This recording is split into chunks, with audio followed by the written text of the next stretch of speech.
একদিন সকালে রাজু নামের এক ছোট ছেলে গ্রামের রাস্তা ধরে হাঁটছিল।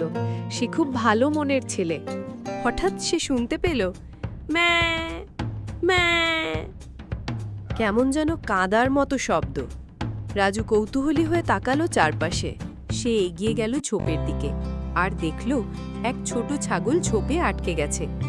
রাজু ধীরে ধীরে ঝোপ সরিয়ে ছাগলটিকে কোলে তুলে নিল। তোমার নাম রাখলাম গোলু, বলল রাজু।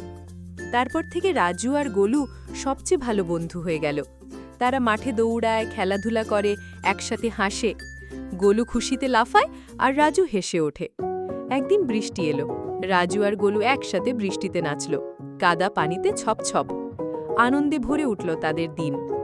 কিন্তু হঠাৎ একদিন গোলুর মুখে হাসি নেই। সে চুপচাপ বসে আছে।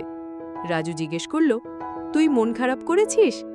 গোলু চোখে জল নিয়ে বনের দিকে তাকিয়ে রইল। রাজু বুঝল গোলু তার মাকে আর ভাইবোনদের মিস করছে। রাজু বলল, চল তোকে বাড়ি পৌঁছে দিই। আর তারা রওনা হলো বনের দিকে।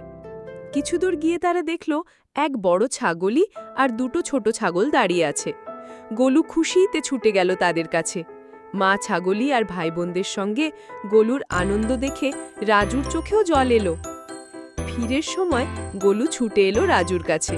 রাজুর গালে এক আদরের চুমু দিল। রাজু হাসল, কিন্তু মনে মনে একটু কষ্টও পেল।